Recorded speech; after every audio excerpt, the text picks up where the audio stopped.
for having me as your guest today.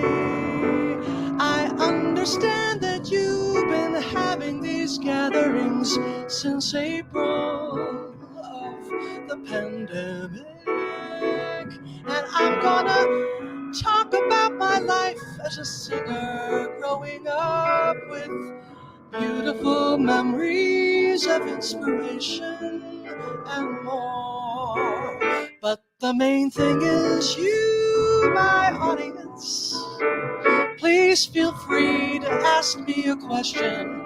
I didn't know I would be doing a monologue.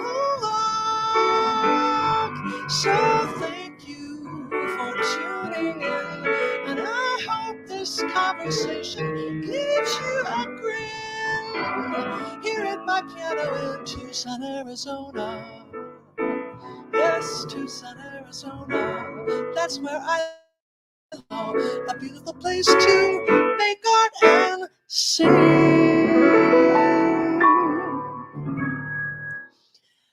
Welcome, everybody. I don't know who is here with me right now, but what a pleasure it is to get to speak today from my home and my piano to all of you. I see a Facebook user. If you want me to know who you are, give StreamYard the permission to use your name, and then I'll know who I'm talking to. But if you want to remain mysterious, that's fine as well.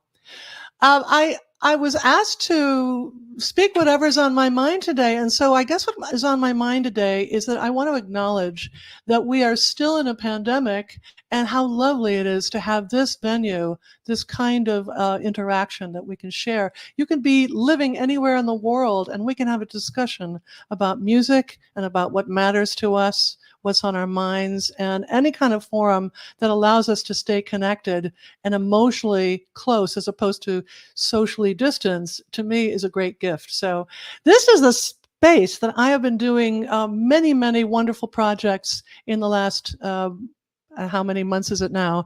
But I've been doing shows at the Calloway Hideaway, and I've been doing theme shows every month, as well as shows for various venues who are doing live streams. And I've been trying to raise money for causes that I believe in, and writing a lot of songs for a CD that's coming out in early February next year called Look for the Love, and writing songs for people to help them keep celebrating. We can't stop celebrating and sharing what matters to us and telling people we love them through music. So this has been my home right here after living in New York most of my life, and it's been a very beautiful sanctuary for me. As I'm speaking to you, I see countless yellow butterflies, which I wrote a poem about recently, fluttering around on our Mexican birds of paradise, and it's just such a beautiful, lovely image. I wanted to share a little beauty with you today. Well, you are before, I don't know how many Calloway virgins are here, but you are before an actual diva, and I say that with love and humor. But when I was born, my mother was told not it was a boy, not it was a girl, but it was a baby diva. And I was born, I really believe that those of us who do this are born with a calling and born with a gift. And if we're lucky enough and daring enough and patient enough and passionate enough, we find a way to share creatively in as many different forms as we're inspired to do in our lives. And I hope that I am a role model for those of you who perhaps have put their creativity on the back burner of their lives. I think all of us are artists, and all of us have the ability to connect with our intuition, our imagination in beautiful and interesting ways, just even in conversations with people we love, and how you appreciate the dailiness of life. To me, everything is art and everything is beauty. And so I try to let my music speak to that. And also my poetry writing, which I've been doing in the last year and a half, which has been a great experience. Once a day, I write a poem, no matter how I feel. And to be that loyal to my own imagination has been tremendously inspiring, and especially with the beautiful readers who have been loyal to me and discovered my writing and decided to listen to my songs or read my poems. And to me, it's an opportunity to share what's really on our minds. It's hard for me to talk about my past and just talk about me. I'm one of those people, being the daughter of John Calloway, who was a wonderful, brilliant interviewer and reporter and writer, and a man who had so many gifts and imparted them to both his daughters, my wonderful sister Liz Calloway, who is a Broadway star, a recording artist, and just an all-around fabulous gal. Liz and I grew up with a father who raised great questions and had tremendous passion for what's going on in the world and brought it home to our dinner table every night. So communicating to audiences and communicating like this is very natural for me, because I feel like we're all together in this time, whatever we're going through. And I just want to acknowledge a few people. Nice to have Marilyn Dingman in the house. Hi, Marilyn. How are you? Thank you for letting people know about this as well. Deborah DiMartini. Oh, I love that you've already asked a question. You mentioned that your dad introduced you to scatting at a young age. Could you share how that happened? I would love, since I just started talking about him, I'd love to answer that. Thank you. When I was a little girl, my dad is the reason I fell in love with jazz. Now, my mom was a brilliant singer, Shirley Calloway. We lost her a few years ago. But she's still around. She comes to all the shows, and she's a presence. But my dad had this passion for jazz, and he didn't make a lot of money as a WBBM radio reporter in the beginning of his career, but he did go to this really fabulous bar in Chicago. And of course, it's escaping my mind. But he listened to the finest jazz artists, from Miles Davis, Charlie Parker, to the singers, Ella Fitzgerald, Sarah Vaughan, Billie Holiday, so many, many wonderful artists. And what he did was he made sure he had food on the table for us, a place to live, and to listen to great music. And so we had a vinyl collection to end all vinyl collections. And I just remember he would be walking around the house, our apartment on not on Wellington Avenue. That was in Old Town where we lived at first. And he would be singing along to Ella. He'd be scatting along to whatever the latest jazz record he had bought. And I just thought that's what people did. So I started scat singing around as well. And, think about it as a kid, when you listen to Ella Fitzgerald, and you hear that sweet, youthful voice, to a baby, to a little girl, she just sounds like your friend. And so when she's, I'm hearing her sing How High the Moon and scatting on that just seems like what people do. How do you learn how to have good manners? You learn from other people. How do you learn how to sing? You learn from other people. In fact, my friend Barbra Feldon said the most beautiful thing years ago. She said, nightingales don't know how to sing until they hear another nightingale sing, and suddenly they know their song forever. So I was so fortunate that I had a nightingale in my mother, who was a beautiful singer pianist at the piano. She did not scat sing. But my dad, he wasn't known as a singer, but he had the love of music that the Calloways all have. And so my sister has even scattered through the years, and we've had arguments when we write arrangements of our songs in shows on what scat syllables we should actually use in the arrangement of the song when we're doing something together. And so scat is kind of a lost art form. There's not a lot of people who scat these days. There's certainly some people who are way beyond what I can do. Kurt Elling is one of the great scat singers. And I remember hearing Betty Carter sing scat on records and sing it live, and the universe of musicality that she can go into or did go into was just extraordinary. So, Gail, thank you for asking me, was it the Jazz Showcase in Chicago? I know that my dad went there. Yes, I am from Chicago, Illinois. I'm proud of it. It was a town where a lot of wonderful singers I love, Mel Torme, so many people like Nat King Cole and all the whole Freddie Cole and the whole Cole family, and Patricia Barber's for Elling's from Chicago, and I'm who else am I missing? So many wonderful people. that will come to me later. But my dad went to Figaro's. That was the bar. And everybody would listen to the jukebox with only great jazz. And everybody would blow bar. They would sit and drink and tell stories, listen to the music, and sing with whoever was on the turntable. And I'm glad, Gail, you know Figaro's. That makes me happy. I wish I had been there as a kid, but I was the recipient of all the jewels that he brought home. So, and it was interesting, none of my friends seemed to be into jazz when I was a kid. But finally, when I went to college at University of Illinois, I served 2 years there as an acting major. And I was really interested in finally meeting people who shared my love of jazz. It seemed like the people I grew up with only liked movie music and rock and roll and theater music, and no one even heard of jazz. So it's very strange how people come to jazz. I know several of my favorite singers that I work with and love, my contemporaries, came to jazz a little later in life. They started off classically trained and then discovered jazz, like people like Karen Allison and Tierney Sutton. And suddenly, before you know it, they're singing up a storm and doing things, redefining what jazz is. And so that's a very interesting part of the growth of us as artists. Scott Thompson, nice to have you in the audience. How are you? Scott has been promoting my singles that I've been putting out with Trey Henry and Paul Vapiano.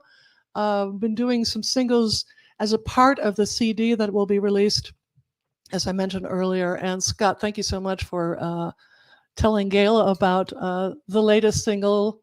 It's nice to be working with you. In New York City for Charles Tolliver and the Stratus East All-Stars at Birdland. Ah, cool. Very nice. I'm glad you're in New York City. I miss it so much, and I can't wait to go back to it. It's been way too long. Anyway, Facebook user. Oh, I'm missing a few things, and I'm sorry. I'm going to go back to the chat, but thank you for asking that question, Deborah. Always wonderful to have you in the house. Let's see. Kurt Elling is a great scat singer. Jasmina Horn is a great scat singer. Yes. There are many people that my friends, Janice Siegel sings great scat, and the New York Voices, all of them are great scat singers. And of course, John Hendricks, to me, is one of the great scat singers. There's so many wonderful people. A Facebook user says, why is the discipline of writing a poem a day so important to you? What have you learned about yourself through the daily artistic practice? That's a wonderful question. Thank you. To me, there are so many things about life these days that gobble up our time. And we sometimes neglect the most important parts of who we are. The time to reflect, the time to process what's happening in our lives, what matters to us, our challenges, the issues that we're facing in this world today, which is, this time that we're living in it's not just a challenging time for everybody in history has always had challenges, but this particular generation, we have the ability to make choices that will have something to do with whether or not the world remains a good place to live, and on a level of the environment and the level of human connection and how we behave with one another. So for me, when I decided, I did this in 2014, and it was an amazing experience. And I like showing up to the page, the blank page. What needs to be said? Sometimes I show up at night. Usually I write my poems at night, and sometimes something's happened in the day, and I think, I need to really process that. I need to explore that. Sometimes I sit there, and I have no idea what is going on. I just sort of close my eyes and do a little meditation and say, what needs to be said? What do I need to think about? And something will come through my mind. And sometimes it's a moment where I'll look for a quote on a subject that's been really getting to me, or I'll look for a painting that will inspire me. There's so many things that I respond to. And this moment, whether it's an hour or 2 hours of communing with my imagination and with the people that I love who I think about when I write. I have so many wonderful friends and family whose, what they're going through influences my thoughts. And so for me, as a creator and as a messenger and as a student of life, poetry and my feeling of comfort in being spontaneous with it is a beautiful, beautiful art form. It's the least it's the most neglected art form of any that I can think of. I mean, nobody buys poetry books anymore, or if they do, I mean, some people do. I just did, but it's a very beautiful art form because very succinctly, a person can capture a moment in time, can capture the appreciation of something, can capture an issue and explore it and turn all the facets around. And before you know it, something important is revealed. I will say that I started this right before the pandemic, but I am a prescient person. And so very much on my mind is a sense that we don't know how long we have. Having a disease like COVID and having lost friends and watched people's lives very compromised by the disease, the virus, has made me feel a sense of urgency to share what I've learned in my life. If I only have a year to live, what will I hope I have shared with people? And that would be my music and what I've learned and what I love. And so this has been a very creative time for me, and I'm so grateful to have so many people who have been enjoying the fruits of my creativity and celebrating them and supporting me through that. Someone's asked me a lovely question. What was it like the first time you heard Barbra Streisand sing one of your songs? Well, it was truly an out-of-body experience. When the diva of divas herself finally makes a dream come true. What was the year that at the same time came out? But I do remember getting the record, hearing her sing the song finally, and it was just mind-blowing that it happened. When dreams turn into reality, the amount of energy that goes to that is extraordinary. I think about everything I did to make that happen, and finally it happens. And then 6 million people listen to the song. I think it was the song that I always refer to, and my audiences who follow me know, is the song "A Quiet Thing" by Kander and Ebb. It's this just quiet ecstasy, this quiet shimmering joy that something magical happened, and a great singer believed in something I wrote and wanted to share it with people. And so having Barbra as a creative collaborator has been really an amazing experience for me. I've learned a lot from it, and she's helped more people hear my music and my thoughts and ideas than just about anybody else in the world. And so I will forever be indebted to her kindness and her interest in what I have to say, and allowing me to write her wedding song. And hopefully all the songs that I wrote for her that she hasn't sung, I will perform someday. I mean, you'll hear all the other things that never got to be recorded, but it is truly a joy. Hello to a Facebook user who's loving being able to watch from Detroit Jazz Fest. Well, how wonderful that you're doing that. I wish I could be in Detroit with you right now. I bet there's a lot of great artists with you, and I hope you have a fabulous time. I love Detroit, and I will be singing in Detroit. I believe we just put it on the website today with the symphony of the Barbra Streisand Songbook, which is one of my favorite symphony shows I do. Any other questions, everybody? Well, I'm here with Alan Harris. Hi, Alan Harris. How are you? You're always doing great things, and thank you for the great music that you write, that you give to us all. And it's always wonderful to hear about your projects. Someone's trying to call me. I'm going to say goodbye. Hello. Hi, Alan Harris. No. And I think it's very important when I think about, for those of you who are watching or will be watching after this, I do want to say one of the most important things that I think we can do right now and in any time in a person's career is to form friendships and support each other and celebrate each other and learn from each other, show up and listen, and in whatever ways you can. I mean, sometimes it's just enough to keep your own thing together. But I think one of the things that makes my career and my life so rewarding is the friendships I've made with the many artists that I've gotten to know through the years. And it helps to be a friendly person, and it helps to be interested in really supporting each other and also sharing honestly your challenges. I think we sort of need to have a support group in this time. And every now and then I'll just have these great FaceTimes with friends, and we're just like, "How are you doing?" "Oh, really? How?" "Well, how?" "We're doing this way." And it's so important not to feel that competition that some people try to create. That is, to me, a very doesn't make life joyful. What makes life joyful is connecting with people.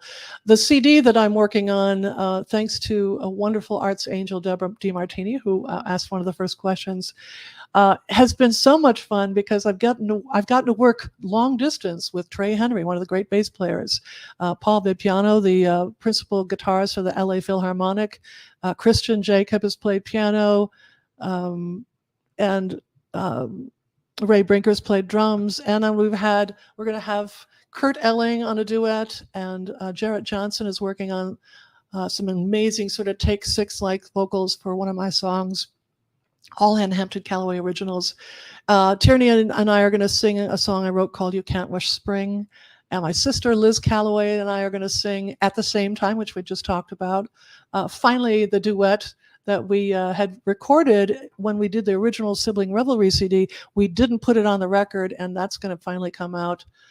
And working with Nikki Harris on one of my singles was absolutely joyful. And finding ways of really bringing the friendships and the creative relationships, like what happens on the Jazz Cruise, for instance. I don't know how many of you watching. Thank you, Deborah. I just see I am going to be in Detroit November 19th through the 22nd. DSO.org will give you more details on the Streisand songbook with a beautiful orchestra. But anyway, I'm sorry, it's hard for me to keep going from one subject to another. But I really love getting to work with other people and seeing what happens. I learned so much from doing shows with my sister. We've done many, many performances, and we'll be performing in Palm Springs this November. And then I'll be doing my first show in New York City on the Feinstein's 54 Below with her Broadway, the Calloway.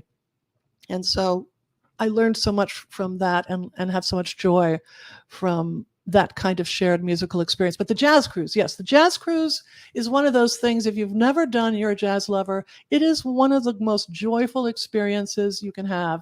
Every year, we gather together, the jazz lovers and jazz performers, and have this collective orgy of the most astonishing music. The biggest decision is, how am I going to fit in all these people I love so much in one day? You figure it out. You go in the morning, you have your breakfast, and you figure out how you're going to get to one place to the next, to the next, to the next, to hear the great music.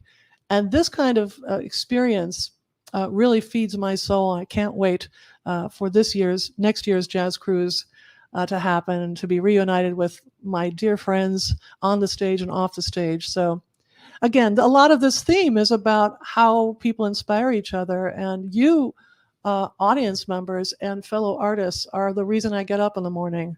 It's just, I like to call it the family that music makes. Hello to somebody watching from Washington, D.C., a city I care very much about, and we certainly have a lot of big issues to tackle during this time, and I hope you're sending positive energy to that whole area, and hope life is good for you. Patrice Jagou, I'm terrible at pronouncing your name. So Jagou Ouelez, forgive me so much for mispronouncing your name, but nice to have you here, and congratulations on your recording projects. You got a new CD in the works, if I'm not mistaken. Can you talk a little bit about your vocal health and how you take care of your voice, especially when you're on the road? It's a very good question. It's very important as a singer to me to, as especially those of us as we get older. I mean, when I was young, I just could do anything and anytime. And as you get older, you really have to start thinking about very carefully taking care of your voice. And the more you think about that in your life, the better. I was very fortunate, as some of, maybe Patrice, maybe you were one of these people. I had a classical training. My mom helped me, and I had 2 opera singers that gave me the foundation of vocal technique and health. So as Leontine Price, one of my favorite opera singers, said, sing on your interest, not your capital. So one of the main things you need to do is to be hydrated as much as possible, which I still neglect. I just recently got some health results that showed me I'm dehydrated, and that's going to be a new project, to be having lots and lots of good hydration. Sleep is really important. And when you program a show, start gently. Don't don't hit all the bells and whistles until your voice is warmed up. I vocally warm up very simply when I'm busy, and I just do a kind of a kind of thing until I feel that my voice is limber. But I sing every single day, and so my voice is pretty much always going to be okay. But I will tell you a cautionary tale. When I was performing the Ella Fitzgerald Century show at Birdland a few years ago, I got sick. And, you know, the show must go on mentality was very much a part of my growing up. And I started to need some medicine, so I got antibiotics and prednisone, and I sang when I shouldn't have been singing. And because of that, I had a vocal ulceration, and I had to be silent and not do the most thrilling shows that I was looking forward to for 2 months, and sing extremely carefully all year round. And my doctor said, thank goodness you came out of it okay. I wasn't sure you'd last. So I want to say one thing to my fellow singers: if you're sick, don't push it. It's okay to cancel the show. It's okay to reschedule. Do not force yourself to do things that don't feel right, because this gift we have is we want to last forever. So being on the road, it's very important to do all the things. Bring some teas with you to make you feel supported. Bring honey lozenges. Manuka honey is great. There's all kinds of things, and I perhaps will write a little bit more about this. I see we have 2 minutes left for this show. I thought this was going to be so hard to speak for a half hour, but it wasn't.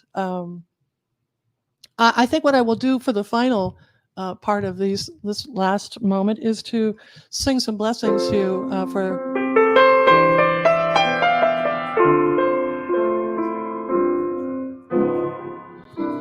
My fellow artists, hold on to gratitude, hold on to your inner truth, hold on to light. If there are people who don't appreciate your joy and gift, find new friends, forget about that negative energy. And I wish all of you the very best in listening, in loving, in singing, in dreaming. Be true to yourself, and see you around. Thank you for the pleasure of talking to you on this beautiful Friday afternoon or evening, depending on your time zone. Thank you, Gail Boyd. Thank you, all of you who have been with me today. It's been such a pleasure. I wish you all the very, very best.